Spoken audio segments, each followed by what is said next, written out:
Hi, I'm Dan Abe, executive producer at 343. And this year at E3, we're really excited to announce Halo Anniversary to the world. We wanted to give an example of campaign, so we used Silent Cartographer to really highlight some of the exciting features we're developing for the game. And now we want to share this with the rest of the world. So this is really your chance to get a behind-the-scenes peek at what we're doing with Halo Anniversary. Hope you enjoy. Okay, so let's dive right in and take a look at Silent Cartographer. This is exactly the same demonstration we gave to the press at E3. In fact, this is exactly the same build. So the exciting thing is that this build has come a really long way since we showed this at E3. It's kind of funny for me to look at it now and say, hey, the game looks much better now. So the first thing you're going to see immediately on the fly-in is the graphical upgrade. I mean, the game looks fantastic. We spent a lot of time really lovingly bringing this into the current generation and, working very hard to make sure that this looks like a current generation title, something everyone can look at and just say, wow, this game looks fantastic. But the big test is really, how does it feel? So let's take a look. So we're going to charge the beach here. First thing you're going to get a taste of when you pick up this game and start playing is that this plays exactly like the original. That was a core development principle for us, is this game needed to play exactly the way it did 10 years ago. I mean, this is the game that launched a generation of shooters, so we had to make sure that that feeling was identical to that experience that everybody remembered 10 years ago, because this is really a gift to the fans. This is a way to relive the experience of playing Halo 1 for the first time, so we really wanted to make sure it was identical. And the way we did that was actually a fun technical trick. We're actually running portions of two engines at the same time.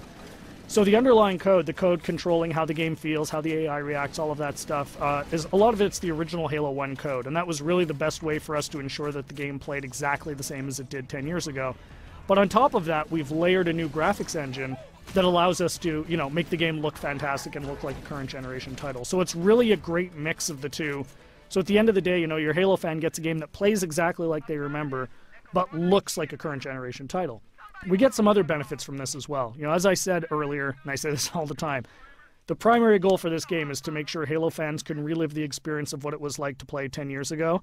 And one of the big tools we have in our box to do that is Classic Mode. So what's Classic Mode? At the touch of a button, you can swap back and see how the game looked 10 years ago. So here it is. This is, Halo 1 10 years ago.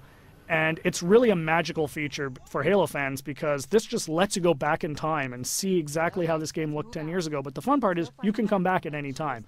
So Classic Mode gives you the ability to go back and forth whenever you want at the campaign. So one of the things that's fun to do is get out to a spot like this that, just looks beautiful. You've got the water, the sun reflecting over it, the Halo ring in the background, and say, hey, what did this look like 10 years ago?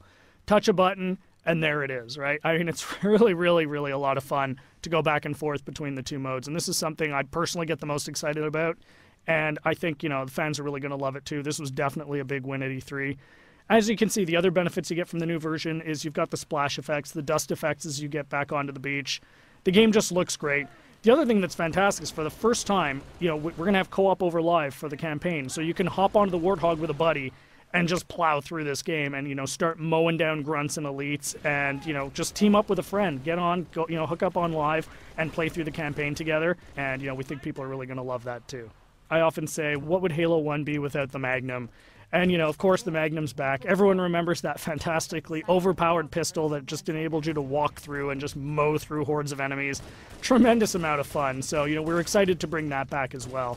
Again, you can see the game plays exactly the same as it did. Cannot highlight that enough. That was really, really important for us to make sure that this game played the same as it did, because this is really an iconic game. This is the game that convinced a lot of people, myself included, that you could actually have a fun first-person shooter experience on the console. I mean, I was a hardcore PC shooter guy, who said you're never going to make a game on the console that is going to, make me want to play. And this is the game that changed my, my impression of it.